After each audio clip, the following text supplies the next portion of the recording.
41 பேர் இறந்ததற்கு யார் காரணம் என்று யாரையோ நாம் தேடி குற்றம் சாட்டிக் கொண்டிருக்கின்றோம். ஆனால் உண்மையான காரணம் ஒரு தலைமுறையை முறையாக வழிநடத்த தவறிய பெற்றோர்கள்தான். இன்னும் சொல்வதானால் ஒரு தலைமுறையை முற்றிலுமாக நாம் சீர்கெடுத்து விட்டோம். ஒரு 10 வயது மதிக்கத்தக்க சிறுவன் காலை 5:30 மணிக்கு கொடியை பிடித்துக் கொண்டு கட்சி கூட்டத்திற்கு இடம் பிடிக்க செல்லுகின்றேன் என்று கூறுகின்றான். இதுதான் சரியான வளர்ப்பு முறையா? இதை யார் தடுத்திருக்க வேண்டும்? காவல்துறையா, அரசாங்கமா? யார் தடுக்க முடியும்? வீட்டில் இருக்கக்கூடிய பெற்றோர்கள் என்ன செய்து கொண்டிருக்கின்றீர்கள்? காலை 5:30 மணிக்கு பள்ளியில் ஸ்பெஷல் கிளாஸ் இருக்கின்றது, சிறப்பு வகுப்பு. உங்கள் பிள்ளையை அனுப்பி வைத்து விடுங்கள் என்றால் அனுப்பி வைத்து விடுவீர்களா? எவ்வளவு பொங்குவீர்கள்! ஆனால் 5:30 மணிக்கு கொடிபிடித்துக் கொண்டு கூட்டத்திற்கு செல்லுகின்ற ஒரு மாணவனை எப்படி உங்களால் அனுமதிக்க முடிகின்றது? ஏன் இப்படி அனுமதிக்கின்றீர்கள் என்று கேட்டால் அவன் கேட்க மாட்டான் சார்.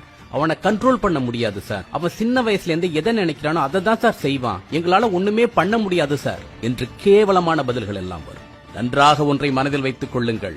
ஒடித்து வளர்க்காத முருங்கையும் அடித்து வளர்க்காத பிள்ளையும் உருதேராது என்று கிராமத்தில் கூறுவார்கள்.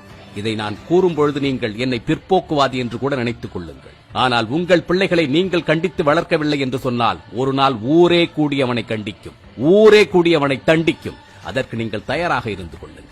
உங்கள் பிள்ளைகள் 3 வயதில் ஒரு தேவையற்ற பொருளை கேட்டு அடம் பிடித்து உருண்டு பெறலும் பொழுதே அவர்களை நீங்கள் கட்டுப்படுத்த முடியவில்லை என்று சொன்னால், கட்டுப்படுத்த தவறிவிட்டீர்கள் என்று சொன்னால், அவன் வளர்ந்த பிறகு 5 லட்சம் மதிப்புள்ள வண்டிகளை வாங்கிக் கொடு என்று கேட்கும் பொழுது உங்களால் அதில் இருந்து தப்ப முடியாது.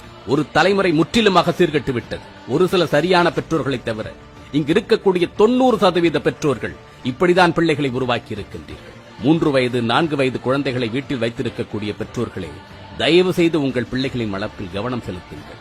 எல்லாவற்றையும் அவனுக்கு கொடுத்து விட வேண்டும், தோல்வியே தெரியாமல் அவன் வளர்ந்து விட வேண்டும் என்று முட்டாள்தனமாக நினைத்துக் கொள்ளாதீர்கள்.